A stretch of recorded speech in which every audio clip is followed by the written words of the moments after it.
We're going to talk about volunteer leadership and finding your voice on the journey as a volunteer engagement professional. So, Angela's going to share tons of insights from her 2 decades of experience. So, I hope you've got a cup of tea.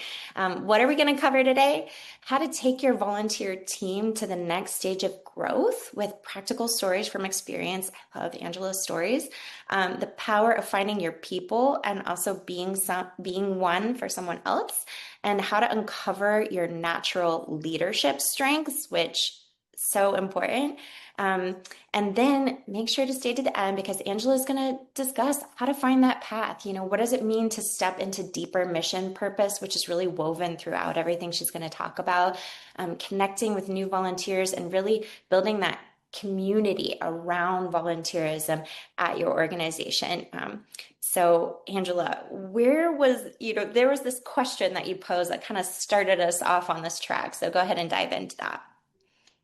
Yeah. So have you ever thought, am I really cut out for this role? And I wonder, I think I have definitely struggled with imposter syndrome. Even today, as we were getting ready, I was like a little nervous. Like, what am I going to say that's going to be meaningful to anybody? I don't know. Court seems to think there's something there. So thank you, Court, for your vote of confidence. But I think that that's potentially, if you are in that mind thought of like, I don't have anything to share, what would anybody listen to me? I've had so many wonderful people encourage me along my path, and we're going to talk a little bit about the journey. That it is amazing that yes, each person has something to contribute, and we're all going to look different, be different, act different, implement things differently, but we're all needed and we're all valuable. So I think that yes, if you are in this webinar, you are cut out for this because you showed up, you're here. So I think for sure. Yeah. And Angela, just dive into a little bit of how your experience over the last 20 years has really, led you to this philosophy of, have I ever thought of was cut out for it? Yes, you're here. Like, tell us a little bit more. Yeah. Oh my gosh. So at the beginning, I've done a lot of different roles, different things. And in one of the roles, in several parts of my life, I felt like I was the experiment. I felt like I never fit in. I had, in school, I had some really close friends, but I was never in the in crowd. I don't know, did the in crowd, if you were in the in crowd, I want to know if you ever felt like you were in the in crowd. Does anybody ever feel like they're in the in crowd? I don't get it. But anyway, in elementary school and high school, it was a very important thing to be in the in crowd, and I wasn't. But I had great friends, and they helped me a lot. And so, but anyway, but I think that always kind of stuck with me. Another thing, I think we're all influenced by experiences in our journey in our life, whether they're good, bad, indifferent, whatever it is, our perception of them. One of them was I was in a car accident, single, just me driving to work for working in a nursing home on a gravel road in Nebraska, and I ended up flipping the car upside down into a ditch and walking out of it. One, there's a faith there that I have that God spared me. And that haunted me for the rest of my life. And I'll come back to that in just a second. Like, what's my purpose in life? So that deeply ingrained something in me. You may have something else completely different that has ingrained you into how you're thinking. So that's something to look into. What is that thing, people, person, whatever, event or events, whatever it is? But that kind of really delved deep into my heart. And so with that, then just feeling like, what's my purpose? I'm not fitting in. I don't get it. Right. So I feel like that's kind of haunted me a long time.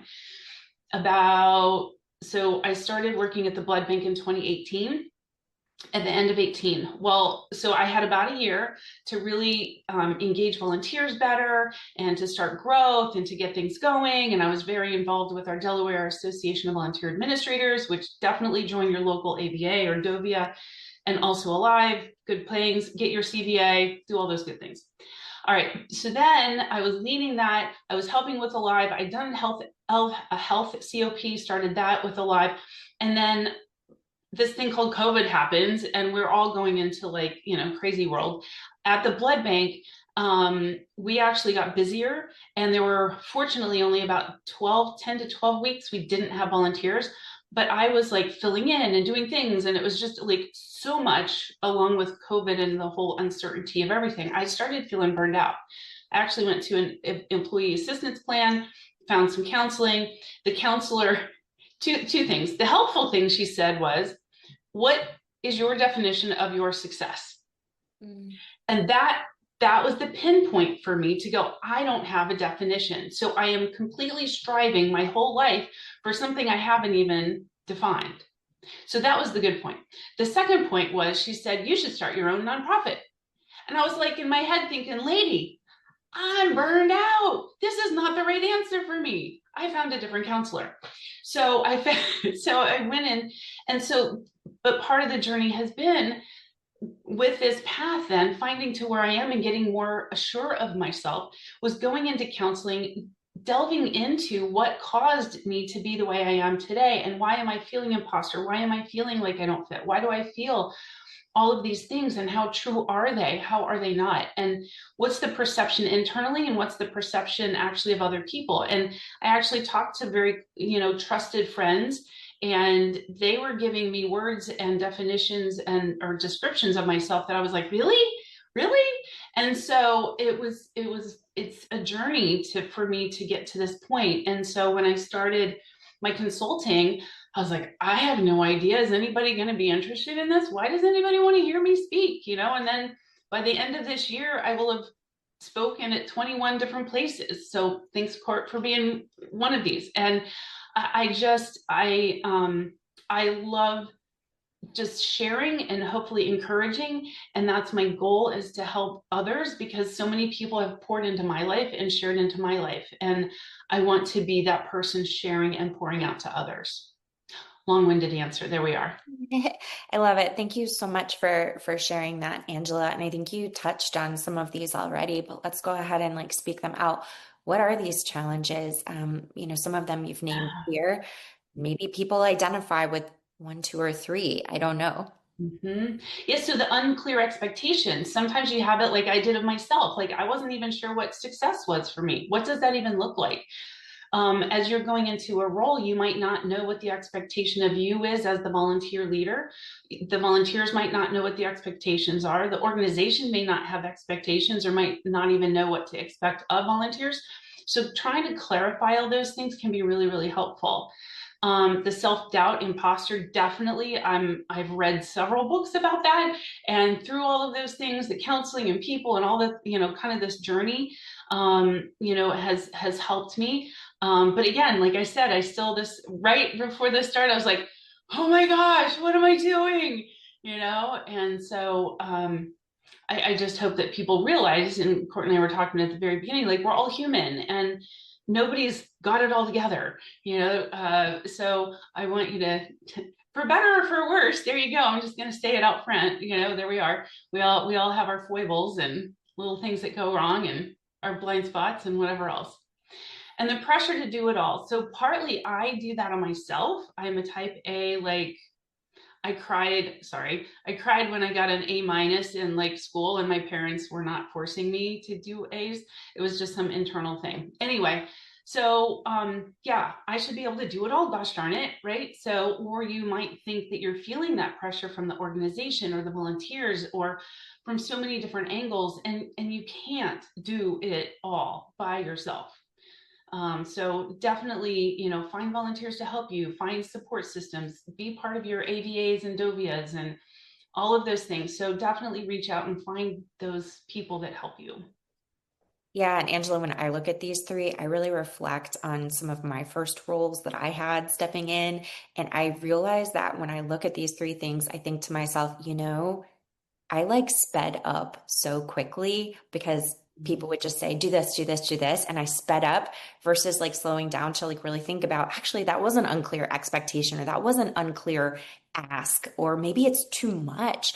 And I just kind of reflect back on for me 20 years ago and, thinking, oh gosh, I wish I could have articulated just these things just as you're saying them now back then and just like tapped the brakes a little bit to recognize what was happening. Yeah, yeah, absolutely. So speak a little bit about, why is this reflection that we're kind of talking about so beneficial for you as a leader of volunteers? Well, I have to credit you, Court, because Court came to me and said, I want you to tell your story. And I was like, who wants to hear my story? So if you're here, thank you. I'm glad. Um, but I think, and I'm not normally a reflective person. I'm an extrovert. I'm like, go forward, move, move, move, move, move. And this has really, I mean, we started this process some months ago. And so for months, it's just been rattling around in the back of my head. And it's been really encouraging and growing and helpful to really start trying to distill this. And I actually started a Word document and just started, typing like all these things that were influences in my life in the past, and where have I come from, and where did what happened along the way, good things, bad things, all those things. And I think it's really helped clarify, like, oh, so that's kind of who I am, and that's how people see me, and that's how I can, I can be better, or I can just be me. And I think that's a good thing too. I mean, we can always get better, but to be the better me. And I can't compare, and I'm learning, always learning, that comparison steals your joy, and comparison is a liar. And so I got those quotes from other people. I don't remember who. And so you just don't compare. You have to be you, and you can be the best you that you are. So I think that reflection goes into that, of like, well, who are you then? And if we don't stop and reflect, it's like you said, it's too easy to just run, run, run, run, run, and then we burn out, like I did. Hello. And so with that, like revealing, like it says, revealing the patterns, like what are the spots that where I was really strong in, or what really made me feel like inadequate, or what are the places that I find my purpose? What really speaks to my soul? And then how to your leadership. We have a slide later that talks about kind of how you can lead in different ways, we are as leaders and doers. But then it can create that space for gratitude and that breath. And I hope too, like this, the remaining time in this time is just a rejuvenating, like, oh, take a breath. Like we all need a breath, and just constant movement. Sometimes I get in the car now, I turn everything off. I don't have the radio on, no noise, no books, no whatever, like nothing. And I think that we're missing that in today's world, because we fill it up with noise. And if there's so much noise, then you don't have time to reflect on inside. And if you're scared to reflect on the inside, I encourage you, find some safe friends and work on that. It's really good. It's really good. And don't be afraid of who you are. Embrace who you are. Yeah, absolutely. I really appreciate that. I think that being a leader of 5 volunteers, 50 volunteers, 500, 5,000, any kind of journey that you might have where you do have to step into leadership really does cause that growth. And it can be comfortable or uncomfortable, but like creating a little space for that, and being gracious with yourself on the journey. So let's talk a little bit like what might happen, if you're walking in on day one, and tell us a little bit about your story.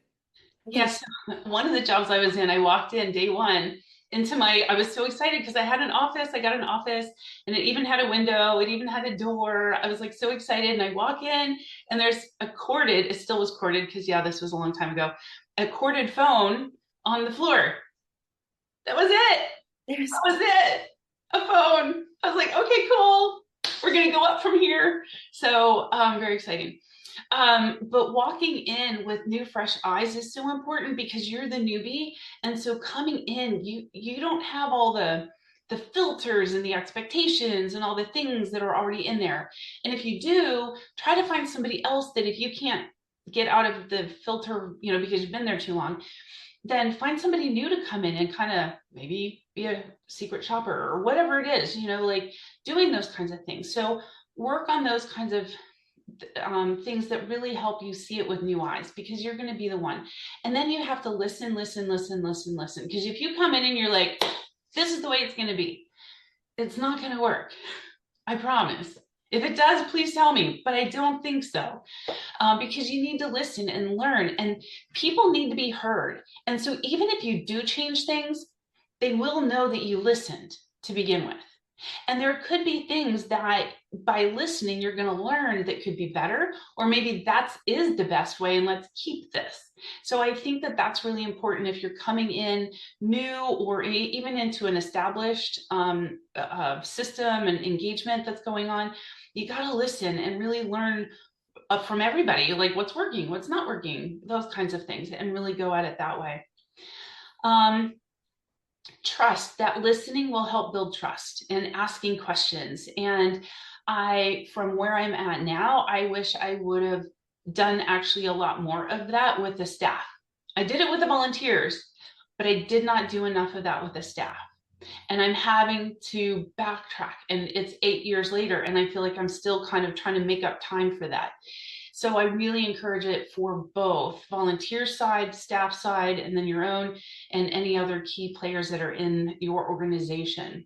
And then finding those quick wins and your advocates, like who's the staff that you think will be the most supportive and has like the quote easiest or the least resistance role that we could get up and running that's new or different or changed. And so finding those kinds of things will help build confidence in you, in the volunteers, the staff.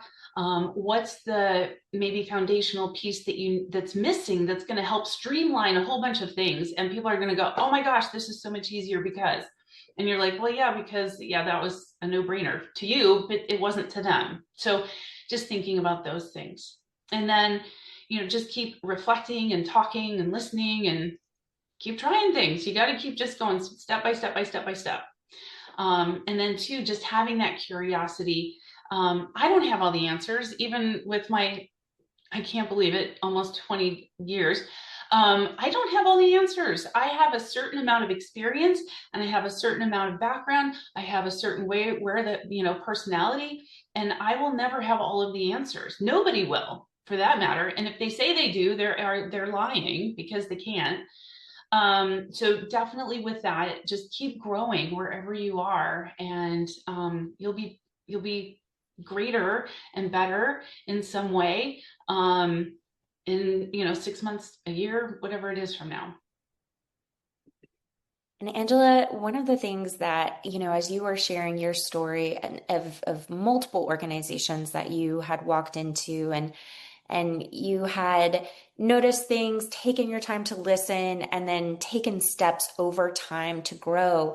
I think one of the things that really struck me was, what's that timeline for change and how do you build that resiliency to like hold strong when change might need to happen, but it might be slow to happen?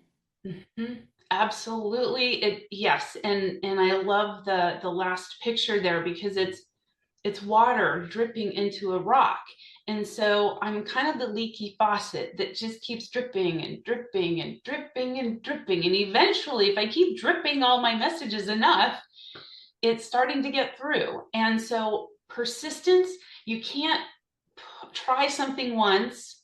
I mean, unless it's a complete failure, like be reasonable and, but if you're giving up just because like, oh, it was too hard, well, maybe it wasn't. Maybe you need to just tweak it. Maybe it was the wrong day. Maybe it was the wrong month. Maybe it was the wrong people. Maybe it was wrong. I don't know. But maybe it was just wrong altogether. But how often does that happen? So think about like just trying it. And I think part of that is my own resilience. For better or for worse, I'm a very persistent person when I want to be. And I think building that persistence is so important, and not belligerence per se, but just like a little drip, a little drip, a little drip here and there. And I think that has helped. But there's things too, like it's so important that I have learned over time now. If I don't say something about volunteers, the engagement, whatever, nobody else does. Nobody else is going to say it. And I'm responsible for the volunteers. So I am now abdicating my responsibility to the volunteers if I'm not saying something.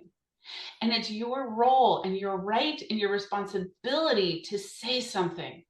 So I highly encourage you in some way, shape, or form, whether it's a newsletter, an email, a conversation, a report, whatever it is, some way, be putting out there what volunteerism is, what it means, what it can be, what it should be, influencing those in your organization. And so that's the leadership. I started doing an impact report for, I called it like a whatever it was, annual report. Um, and I started it some 5, 6 years ago, and it was just the basic numbers, which we know isn't like the whole story, but I had to start somewhere. So start somewhere. And your first attempt was probably never going to be perfect. It's probably most likely going to be terrible.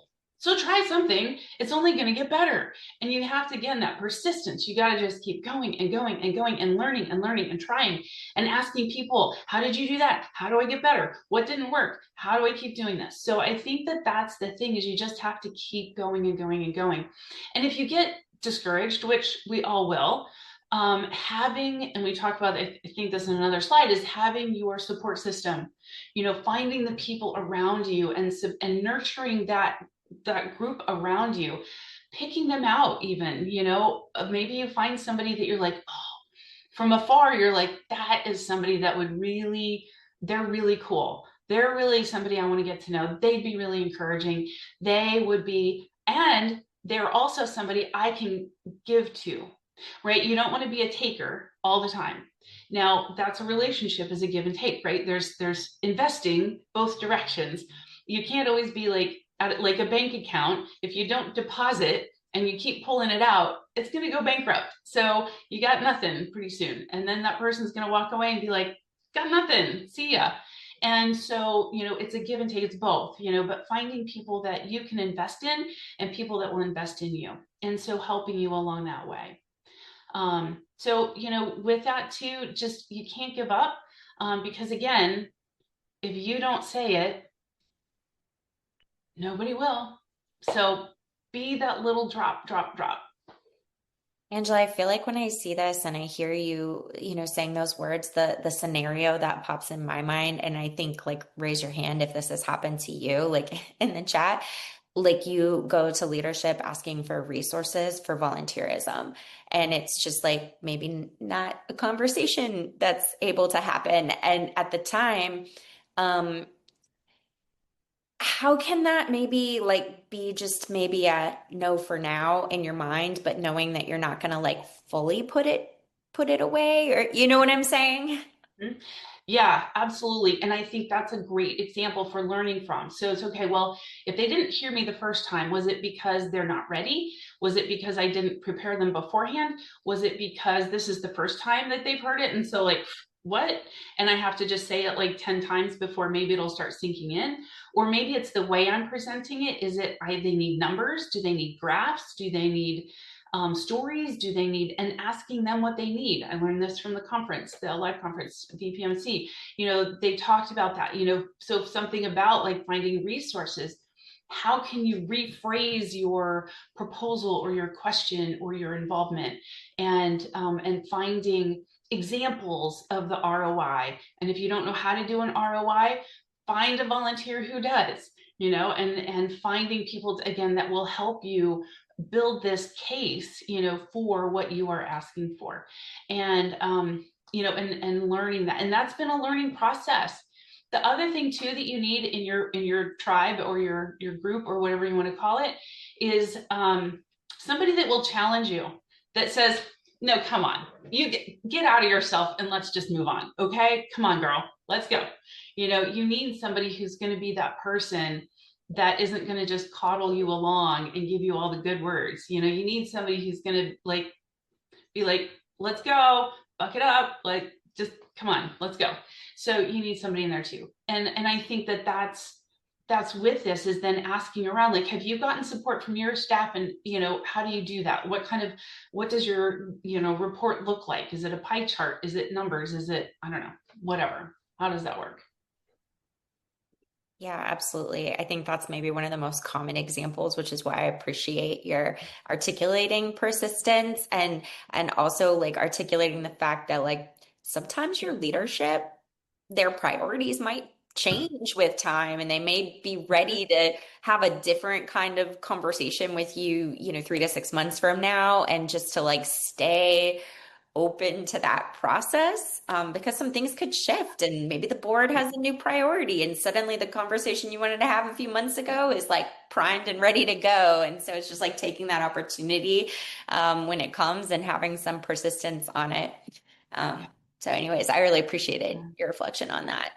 And something with that too, the first time, maybe it didn't work, but then the second time, the third time, the fourth, whatever it is, you're learning or should be learning along the way and tweaking it so that by the whatever umpteenth time that you're doing it again, now you've gotten it to the point where now they can understand it. Now they can see it. Now they can understand.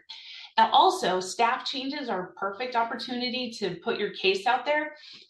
For example, this year will be the eighth, well, maybe I shouldn't, I don't know. Well, anyway, there's been a lot of turnover at a certain level. And so with that, I have opportunity now to retrain, which I'm kind of exhausted at doing because there's been so many changes. So I'm like, okay, one more person.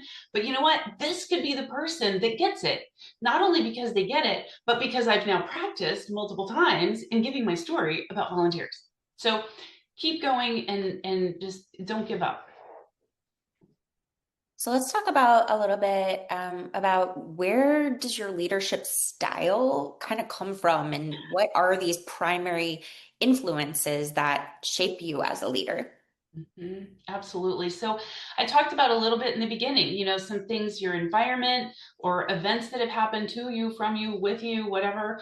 It can be your beliefs, your experiences. Family and friends can make a big impact, especially early on in your formative years. Mentors, colleagues, all these people that are around you as you're growing up and moving into, college, school, or whatever it is, into jobs. There's so many different ways and that we're influenced, and all of this will impact who we are today, for better, for worse. And so wherever you are today, I want to encourage you that if you're like, oh, it was all worse, not great, then start today as your new story. We are, and I heard this from somebody else, we are the author of the story in our head. So if your head is telling you you can't do this and why would you think that and all this stuff, you need to just shut her down and start a new page. We're going to get a new piece of paper and we're going to start a whole new page, a whole new book, a whole, not just chapter, we're starting a whole new book today. Okay, brain, heart, soul, mind, everything, we're going to be looking at moving forward in a whole different way. And don't listen or repeat all the negative stuff that's in your head, because that's just going to keep you where you were. You got to move forward. And I'm not saying this is easy. It's not. You might need a counselor. You might need friends. You might need family. I don't know, your story or how in depth it is, but find those resources to help you start today. Be the new book, that you are writing in your own head. Be the own author of your own story internally. There's still influences in our life. So I don't want to be like we're the author of our life, because, sometimes there's things that happen to us that we just don't have influence over. But we do have influence over how we react. And again, I'm not saying it's easy. It's not easy, and I don't get it right every time. That's for sure. But again, we're human. But aiming towards that can really make a big difference. So all of that builds into your leadership style of who you are and how you interpret people, interpret events, how you lead, how you encourage, how you delegate, how you move forward in whatever strategy you have. So all of those things, it's like I said, like Court, like I really encourage you to do what like Court did, is like encouraged me, and it's like write your story, just share your journey. You might need to not share it publicly, but just start writing things down, and what has your journey been along the way? Again, good, bad, or indifferent. And I think that those, all of those things shape to where we are today. And and if we let negative thoughts, this was an example. So I actually early on, before at this other organization before now, Alive was just starting the like I can't remember, it was the second, third year maybe that Alive was having this conference, and this online thing, I don't know. And I was still kind of newer in the volunteer field. And I thought, well, I like to talk. It's the only detention I ever got in school was for talking. Go figure. So I thought, well, I'll just put my hat in the ring. I don't think they'll ever pick me because I'm just getting started. Like they won't pick me to talk, but I just want them to see who I am. And, for maybe next year, the year after, like, maybe I'll have enough experience. Well, heavens, I got the call and they said, come join us in Canada for the thing. And I was like, what? And so it was so cool. And I met some amazing people. I had an amazing experience doing that whole talk. And then the evaluations came back. And then I started reading them. And Gretchen, who was doing that at the time, said, Angela, there's going to be a wide range of responses. Look at the positives, look at the negatives, learn what you can, but don't latch on to them. I wasn't in a healthy enough spot to not latch on to the negatives. I latched onto those. It ate me up. I didn't speak for I don't know how long publicly after that. This is too elementary. This is too simple. This is too whatever, right? Were some of the comments, something along those lines. And yet, if I go back to that, there were lots of positives that were like, oh my gosh, this was so helpful. This was, right where I was. This was whatever. So I latched on to the negatives and not the positives, and not realizing that, like when you do a talk or when you do anything with people, there's going to be people that are really you resonate with. So like even today, there might be, a group of people that are here that have already left because they're like, this doesn't resonate with me. And that's okay. I have to be okay with that because that's not that's not the journey that they were on or want to be or need to be, or this isn't the message they need. I can't take it personally. And so, with that, I just encourage you to really, if you see anything that feels negative, there can be constructive criticism in there. So learn what you can learn from it, but don't hang on to the negative feelings, if that makes sense. And that's been a journey for me to learn. Yeah, Angela, two things that really instantly came up for me was who hasn't ever like received some really tough feedback from a volunteer, Because sometimes you walk in as a brand new volunteer leader and there's people who've been volunteering there for 10 years before you step foot on the property. And so that's one thing that came to mind for me. And then the other thing too is that I recognize, especially in thinking about, my family, my environment, and the faith tradition that I was raised in, there was a lot surrounding service Mhm.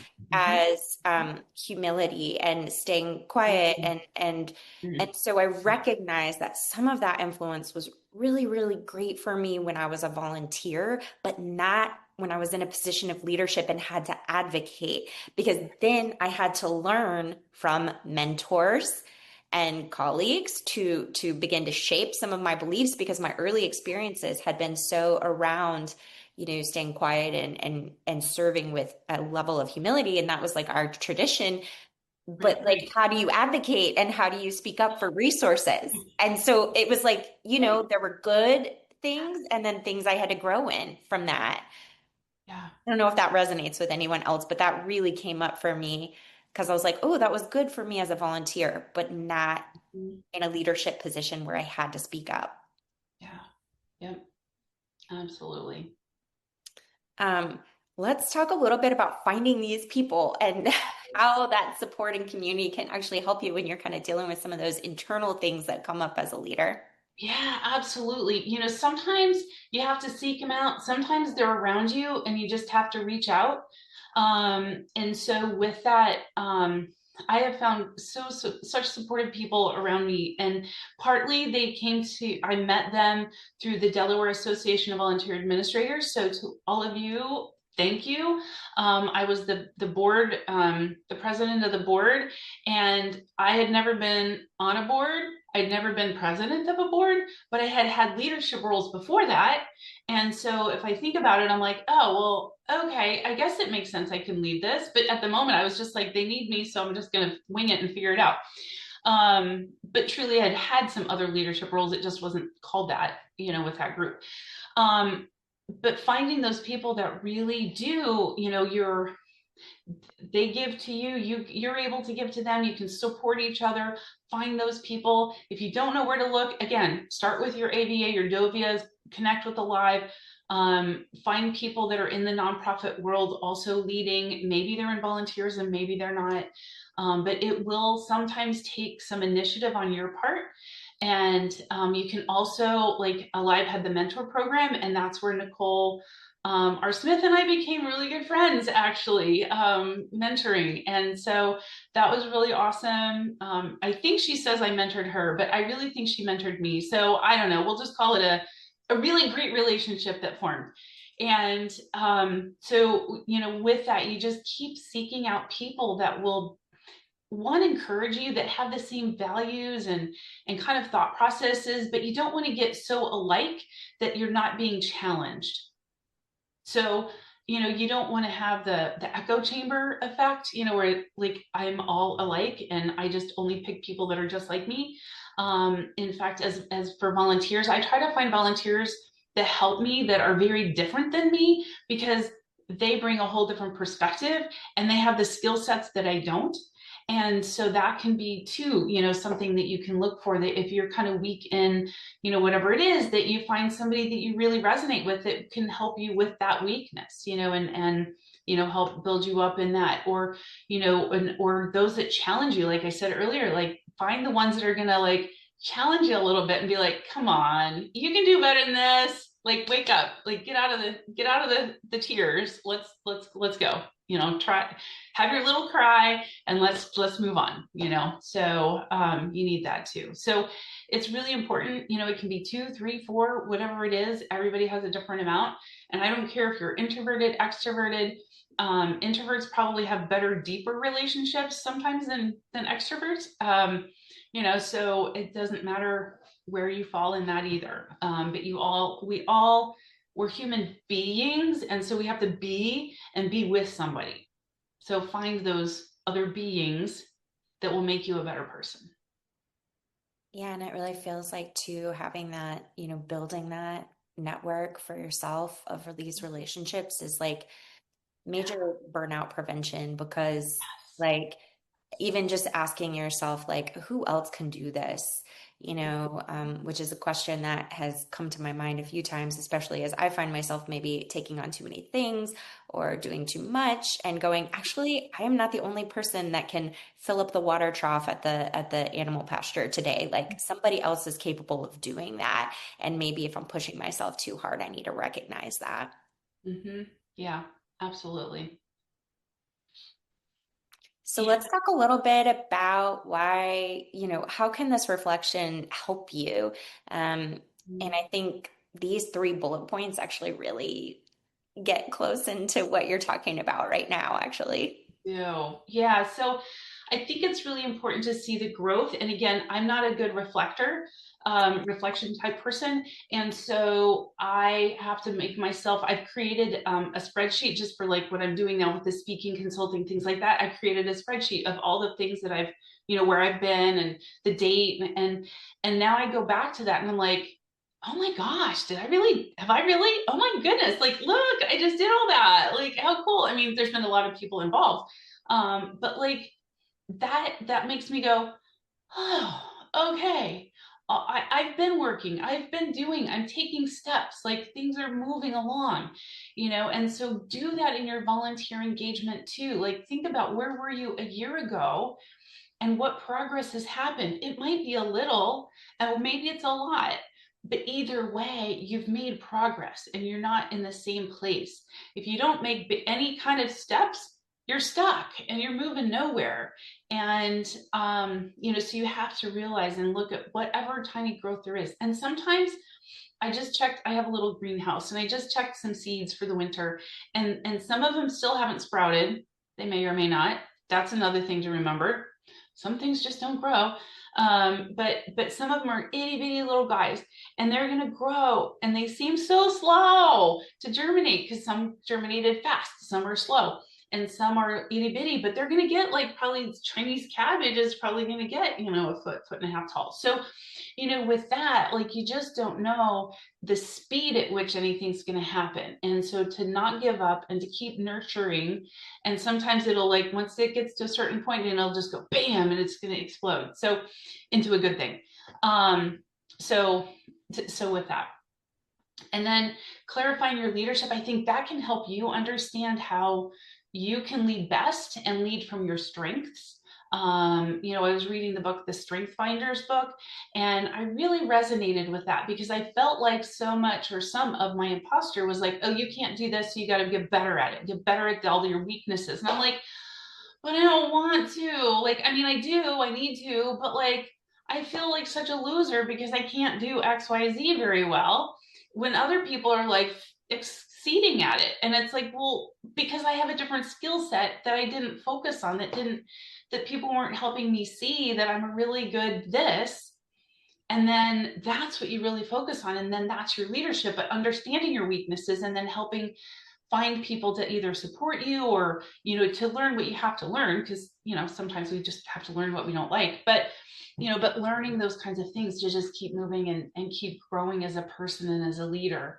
And then the purpose, again, it goes back to that counselor, like, what does success look like? What's the purpose of my life? What is it? And to have that and to hold that near and dear to your heart and remember and remind yourself. It kind of goes back to that reflection, like, on the hard days, it's like, why am I doing this?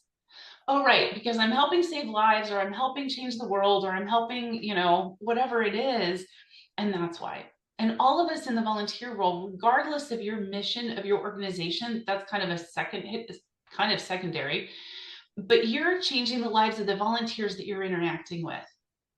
You're giving them that opportunity to have purpose and meaning in their life.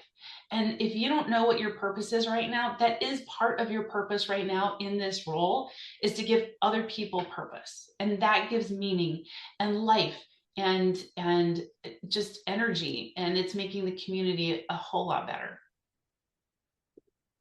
Absolutely. So let's dive into like a few more lessons learned along the way here. This is like our overview list, then we'll dive in a little deeper to some. So reflection. So be mindful of your words. Like as Courtney and I talked, it was just words are so important. Words are so important. Like words are so powerful.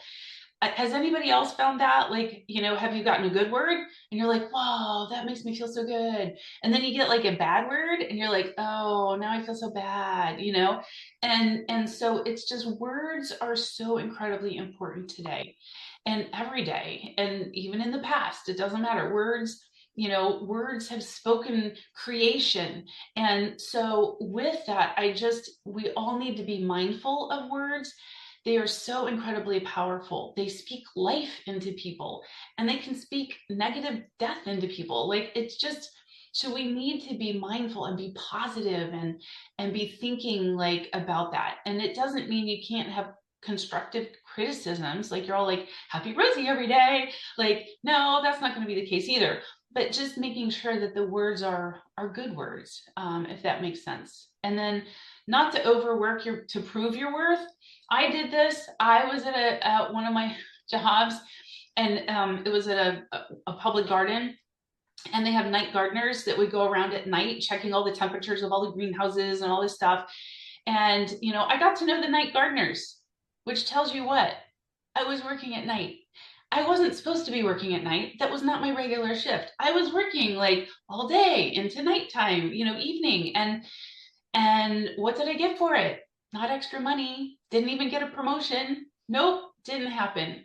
So we need to do what we need to do well, but we also need to figure out what our limits are and what we can and can't do, and to express those. And that's something I didn't learn very well and have not learned. That was a very important lesson that I have had a hard time learning. And so that I encourage you. Some people are much better at this already than others. So this might not be the lesson for you. You've already got this covered. I have somebody in mind that has this really well covered. And so I learned from them. And the growth, it takes small brave steps. And I like what you said with that brave steps. It takes that courage. It takes that oomph. It takes that, like, you know what? I just got to let go of the results and take the next step and not care what anybody else thinks. Like you just got to take one step at a time, and it will take time. Like I said, sometimes it's a little time, sometimes it's a lot of time. You just never know. And then trusting people, like giving them listening, giving them encouragement, all those things, and trusting them roles or delegating things to them. That can mean some trust and, excuse me, responsibility. And again, with that asking for help, that collaboration, whether that's at your job with volunteers, staff, your personal life, whatever that is, collaboration can be stronger, make you stronger and your life stronger, and help you not burn out along the way. Life is messy. And so, as long as you're making some kind of progress, again, as long as you're not staying still, you're doing something. And as long as you're doing something, you're going to learn something from it. And it might be a zigzag this way and a zigzag that way, and a little other like whole loopy loopy loopy before you get up to where you thought you were going to be. And maybe you'll end up somewhere you didn't even think you'd be, but it's where you should be. And so, life is messy, and you just got to keep taking steps, because as I learned in physics, a body in motion, he stays in motion, right? And it's a lot easier to direct them. So keep doing that.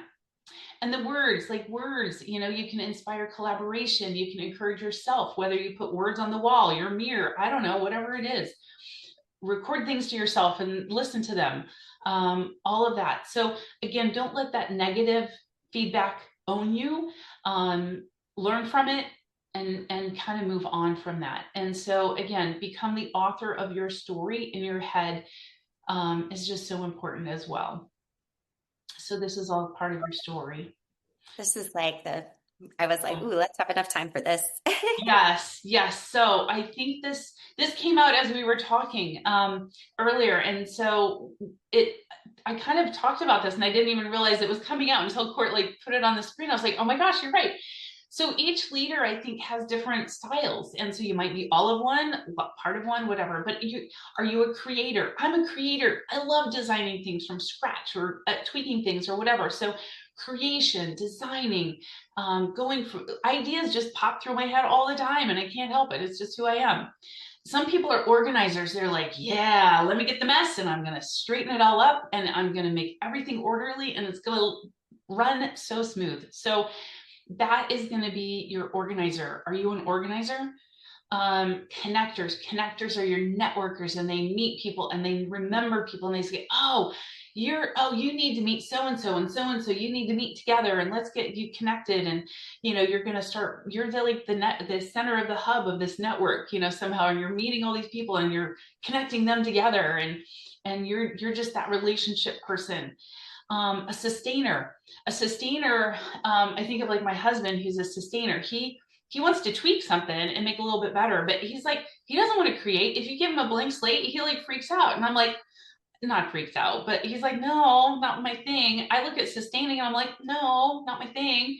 But if you're a sustainer, thank you, because we need sustainers too. We need every type of leadership in here, in our volunteer engagement and in our nonprofits, because you will be bringing either ideas, organization, connections, sustaining. All of these things go together into making a really great nonprofit and a really great volunteer engagement. And so knowing who you are and leading authentically is going to be really helpful for you to not be like feeling like you're a loser because you're not an organizer, and you're not a loser. So words matter. So what you are is successful in whatever talent that you do have. And that's what's to remember, is where are your strengths? And if you don't know your strengths, have your trusted people reflect back to you and tell you and say, I'm not seeing it. What's my secret sauce? Like, what's my secret, superpower? Because it's secret to me and I don't know what it is. So please help me. What is it that I'm doing that people are like, oh, I can't believe, you're so good at that. And I'm like, I don't know what I'm good at, because I just do whatever I do. It's the easy part. That's easy to me. Like, that part would be easy to me. And I can't, if whatever's easy to you, that's your secret sauce. But when it's easy, we forget that not everybody can do it, and that is our secret sauce, if that makes sense. So, Yeah, I think yeah. it's good too to find people in your volunteer team who might be able to step up in some of these other ways, because they really, like, I've worked with people who thrive on spreadsheets, and that is not my thriving. And I happily love to see them in their zone of genius. That's so true. Exactly right. And so you're growing your volunteers, you're growing yourself, and by yourself growing, I think by default, you're going to be growing your volunteers. And so by doing that, it's not a program, right? It's an engagement. And so by growing yourself, you're growing your volunteers, you're growing your engagement. And all of that volunteer growth is going to be better and more effective volunteer engagement in the community and in your nonprofit. And so listening for the volunteer motivations, where do they fall in all of these things that we've talked about? What motivates them? What's their background? What's influenced their life? Encouraging that leadership. Some volunteers want to jump into, and I love the volunteers that we have that I have. I don't own them.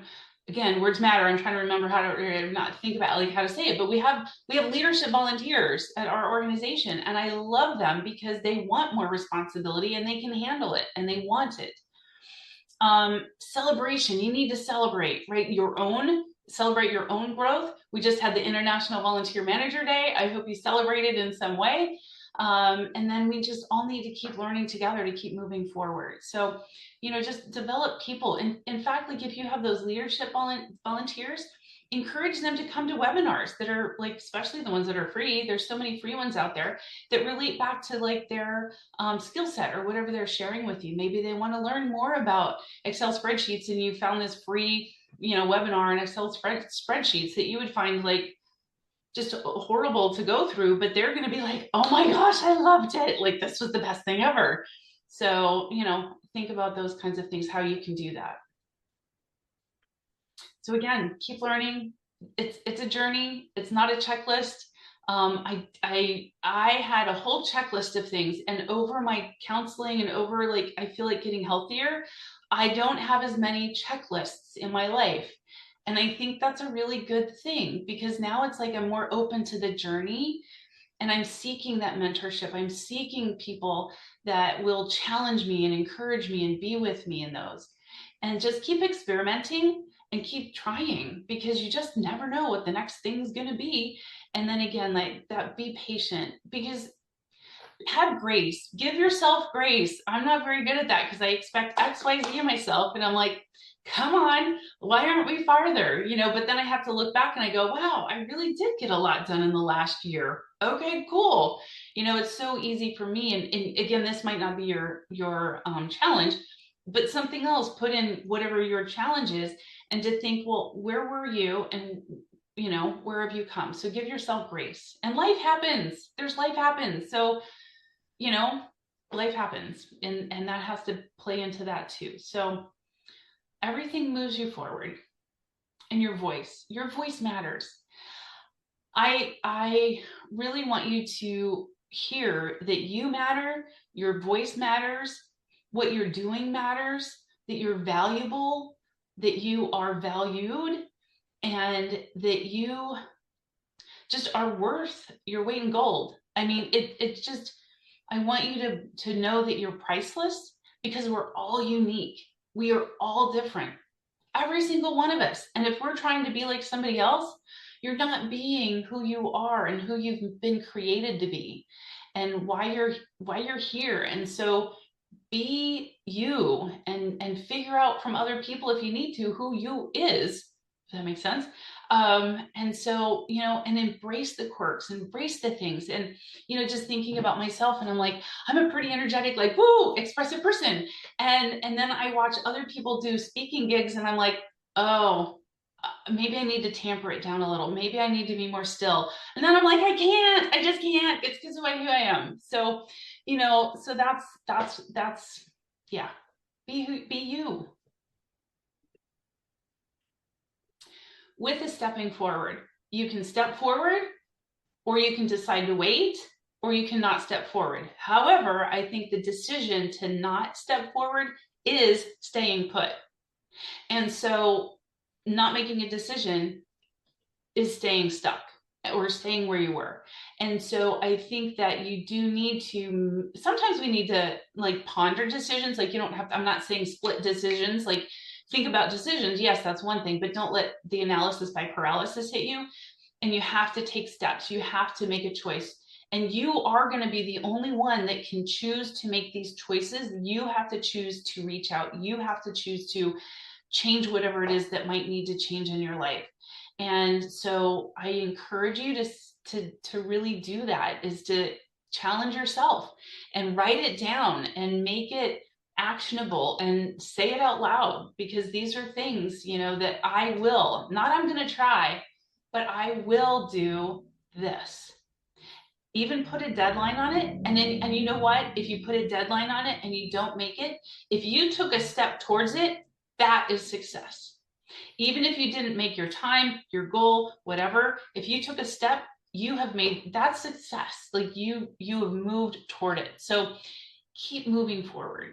And you have to start somewhere. You just have to do something. So keep going. So I thank you. Thank Court. Thanks for being here. Yeah, I want to say thanks to everyone who came and gave their time to having presence and engagement in this conversation, because I know that when we come to these events, we are not alone, and there's all kinds of leaders all over working in different organizations and volunteer engagement that are having really similar experiences. And I know that everyone can really benefit from building that community. So thanks for being here and being a part of it and being active and engaged. We really want to encourage you. If you want to keep talking to Angela, you can follow Angela on LinkedIn. She's very active there. You can also head to her website, angelawilliamsoncba.com, and learn more about her consultancy, Volunteer Engagement Accelerator, and keep the conversation going. And as always, we hope to see you at our closing webinar for 2025, which will be happening on December 17th with Fiza Van Zant, the Executive Director of CCA. And she will be talking about towards 2026 and planning for volunteer engagement in the coming year. So we will keep the conversation going, and we will also be following up with all of you. You will get the recording, the resources that Angela shared today, as well as several other links to other talks and podcasts and articles that she's written. So you'll get to see tons of incredible work from Angela. And thank you so much for being here at our Get Connected Innovative Approaches to Volunteer Leadership webinar series. Angela, any final words?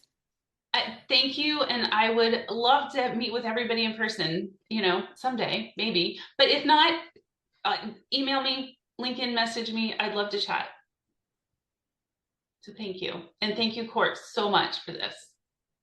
What a joy. This has been such a great day. I feel really encouraged. I feel really lifted up. And also I feel really, reflective on different experiences. And this, just talking with Angela, has given me such a lens to view a number of volunteer leadership experiences I have had through, and help me reflect in a way that I think is really, I can feel some shifts happening inside of me. So just like being able to talk to Angela for a few hours has done that for me. And so again, I would just encourage you to follow her on LinkedIn and connect with her on her website too, just to see what is she going to be doing in 2026. There might be some more opportunities to connect with Angela in person, or, through other work. So thank you so much, everyone. And we will see you soon, and look for an email to come from us. Get Connected by Galaxy Digital, and we will send you all of these resources, and we'll see you in just a few weeks. Great. Thanks. Thank you so much. Bye, everyone. Thank you, Court. See you next time, okay? Cool. Bye. Bye.